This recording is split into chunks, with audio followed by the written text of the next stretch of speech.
오늘은 시편 78편 1절부터 8절까지 말씀을 함께 나누어 보겠습니다. 우리는 살아가면서 자녀들에게 무엇인가를 남겨주려고 애를 쓰죠.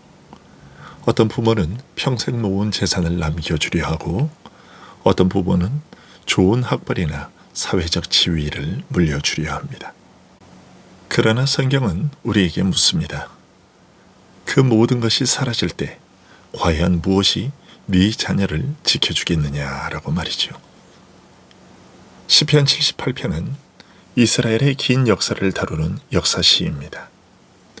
그래서 4번에 걸쳐 시편 78편을 묵상하려 합니다. 그런데 이 긴 역사를 시작하면서 시인 아삽은 1절부터 8절까지 아주 긴 서론을 둡니다. 왜 역사를 배워야 하는가? 우리는 다음 세대에게 무엇을 가르쳐야 하는가에 대한 말씀입니다. 오늘 본문은 신앙의 전수가 끊어질 위기에 처한 이 시대의 부모와 교회에게 주시는 하나님의 엄중한 명령입니다. 오늘 말씀을 통해 우리가 자녀들에게 물려주어야 할 가장 위대한 유산이 무엇인지 깨닫고 결단하는 시간이 되기를 바랍니다. 1절 말씀을 보십시오. 아삽은 비장한 목소리로 외칩니다. 내 백성이여, 내 율법을 들으며 내 입의 말에 귀를 기울일지어다.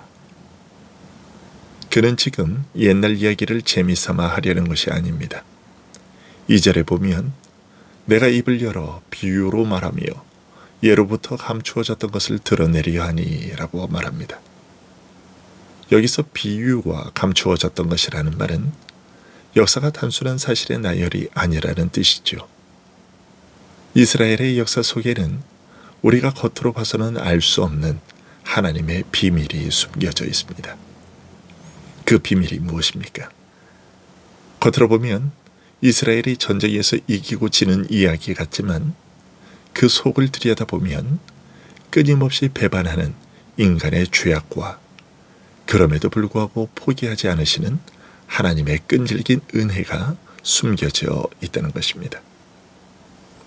시인은 지금 다음 세대에게 이 영적 비밀을 알려주고 싶은 것입니다. 얘들아, 너희가 보는 역사는 우연이 아니란다. 그 속에는 하나님의 섭리가 흐르고 있단다. 여러분은 자녀들에게 이 비밀을 말해주고 계십니까? 공부 열심히 해서 성공해라 라는 말은 세상 사람들도 다 하지요. 그러나 믿음의 부모는 그에 앞서 입을 열어 감추어진 비밀을 말해줘야 합니다. 아빠가 살아보니까, 엄마가 살아보니까 내 힘으로 된 게 아니더라. 하나님이 도우시지 않으면 인간의 노력은 물거품이더라. 이 가정을 지키신 분은 하나님이시다. 이 영적 비밀을 해석해서 들려주는 것이 부모의 사명입니다. 그렇다면 구체적으로 무엇을 전해야 할까요? 3절을 보십시오. 아삽은 이는 우리가 들어서 아는 바요, 우리의 조상들이 우리에게 전한 바라 라고 고백합니다. 지금 시편 기자가 말하려 하는 이야기는 오늘 갑자기 새로 등장한 비밀 정보가 아니라 이미 우리가 들어서 알고 있는 조상 때로부터 전해 내려온 하나님의 역사라는 뜻입니다. 다시 말해 하나님이 하신 일들은 원래 은밀하게 숨겨진 비밀이 아니라 언약 백성의 기억과 전승 속에 계속 살아 있어야 할 이야기라는 말입니다. 이제 시편 기자는 그 옛 이야기를 다시 꺼내어 비유와 교훈의 언어로 다음 세대에게 새롭게 들려주려고 하는 것입니다. 4절에서 이를 좀 더 명확하게 드러냅니다. 우리가 이를 그들의 자손에게 숨기지 아니하고 여호와의 영예와 그의 능력과 그가 행하신 기이한 사적을 후대에 전하리로다. 여기서 중요한 단어는 숨기지 아니하고입니다. 왜 숨기지 말라고 했을까요? 사람들은 본능적으로 자신의 부끄러운 과거는 숨기고 자랑스러운 것만 남기려 하기 때문입니다. 그러나 서경적인 역사 교육은 성공 신화를 가르치는 것이 아닙니다.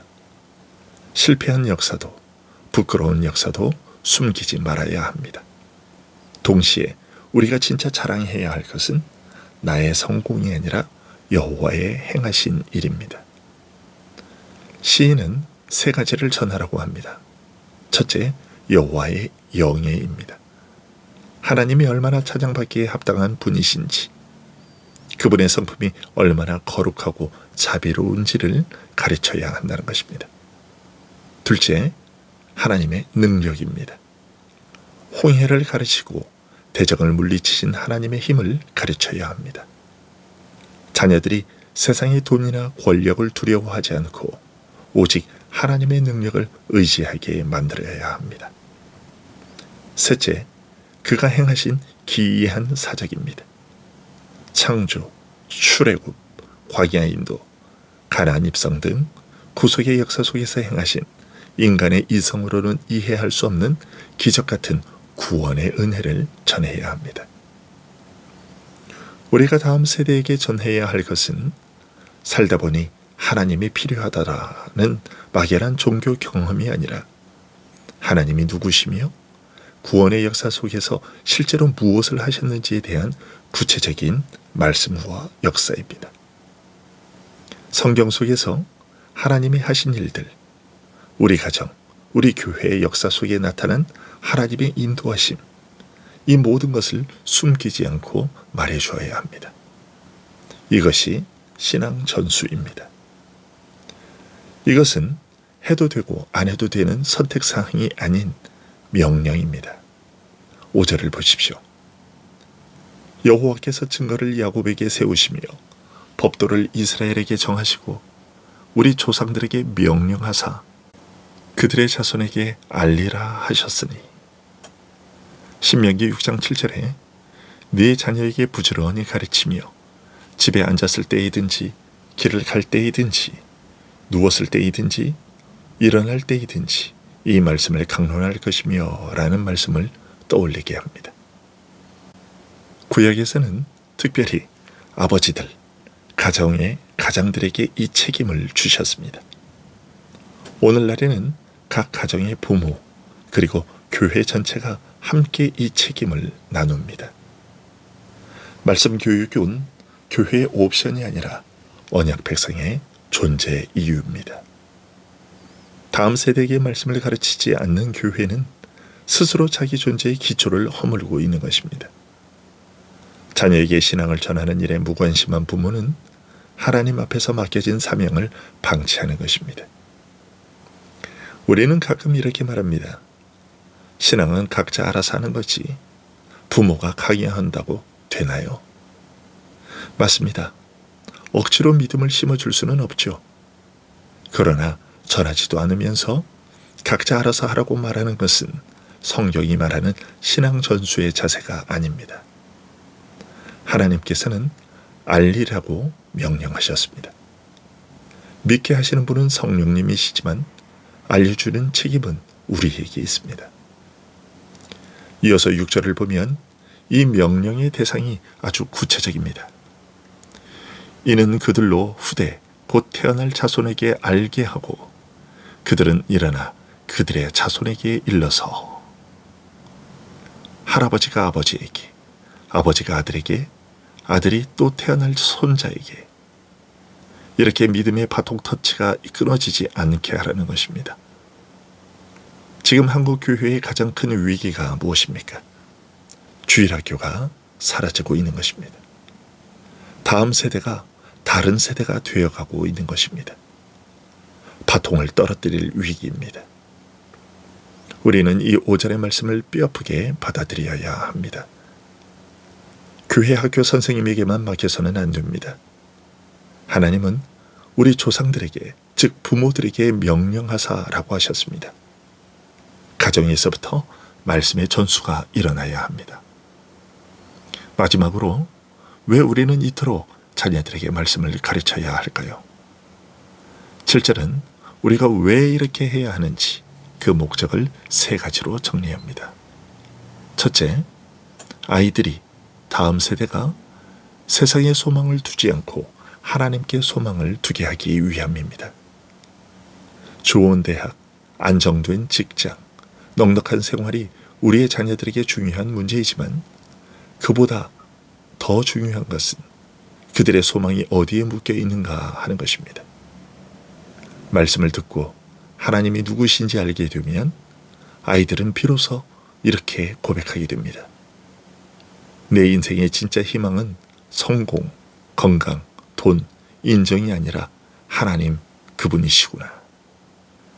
이것이 신앙 전수의 최종 목표입니다. 두 번째 목적은 기억입니다. 죄의 본질 중 하나는 하나님이 하신 일을 잊어버리는 것입니다. 이스라엘은 출애굽의 기적을 경험하고도 금방 잊어버리고 우리를 애굽에서 인도해낸 자가 어디 있느냐고 원망했습니다. 말씀을 반복해서 듣지 않으면 우리 마음은 쉽게 하나님을 잊고 보이는 현실만 바라보게 됩니다. 그래서 다음 세대에게 말씀을 전하는 이유는 하나님이 이전에 어떻게 일하셨는지 잊지 않도록 하기 위함입니다. 세 번째 목적은 순종입니다. 말씀을 듣는 것에서 그치지 않고 그 말씀을 따라 실제로 살게 하기 위함입니다. 오늘 우리 새벽의 기도도 이 방향이어야 합니다. 주님, 우리 자녀 세대가 하나님께 소망을 두게 하시고 하나님의 행하신 일을 잊지 않게 하시며 말씀이 삶이 되도록 순종하게 하옵소서. 그리고 마지막 8절은 이런 가르침이 제대로 이루어지지 않을 경우 발생했던 부정적 예를 통해 말씀 교육의 중요성을 알려주고 있습니다. 그들의 조상들 곧 완고하고 패역하여 그들의 마음이 정직하지 못하며 그 심령이 하나님께 충성하지 아니하는 세대와 같이 되지 아니하게 하려 하심이라. 우리가 역사를 가르치는 이유는 반면 교사로 삼기 위함입니다. 이스라엘의 역사 속에는 고집하고 패역한 세대가 반복 등장했습니다. 그들의 특징은 세 가지입니다. 첫째는 자기 길을 고집하고 말씀을 들어도 돌이키지 않는 것이었으며, 둘째는 겉은 종교적이지만 마음은 하나님께 온전히 서 있지 않은 것이었으며, 셋째는 언약 백성으로 부름을 받았지만 실제 삶에서는 하나님보다 우상과 세상을 더 신뢰했다는 것입니다. 시편 기자는 지금 말합니다. 우리가 다음 세대에게 말씀을 전하는 이유는 단지 성경 지식을 늘리기 위함이 아니라 조상들처럼 완고하고 패역한 세대로 다시 반복되지 않게 하기 위함이다. 다시 말해 신앙교육은 단지 정보 전달이 아니라 역사의 반복을 막기 위한 영적 싸움이라는 것입니다. 말씀을 정리합니다. 오늘 본문 시편 78편 1절부터 8절 말씀은 다음 세대에게 신앙을 전하는 일에 대해 네 가지를 우리에게 가르치고 있습니다. 먼저 우리가 듣는 자가 되어야 합니다. 귀를 기울이지 않는 부모, 귀를 기울이지 않는 교회는 다음 세대를 세울 수 없습니다. 둘째, 숨기지 말고 전해야 합니다. 여호와의 영광과 능력과 행하신 일을 구체적으로 이야기해 줘야 합니다. 성경 이야기, 교회 역사, 가정에 베푸신 은혜들을 자녀와 후배들에게 나누어야 합니다. 셋째, 이 일은 명령이며 다음 세대를 향한 사명입니다. 알리라 라는 하나님의 명령을 가볍게 여기지 말아야 합니다. 마지막으로 목적은 소망, 기억, 순종입니다. 하나님께 소망을 두게 하고 하나님의 행사를 잊지 않게 하고 말씀을 지켜 살게 하는 것, 이것이 우리가 기도해야 할 방향입니다. 하나님께서 우리 세대와 다음 세대를 붙들어 주시기를 주 예수 그리스도의 이름으로 축원합니다. 기도하겠습니다.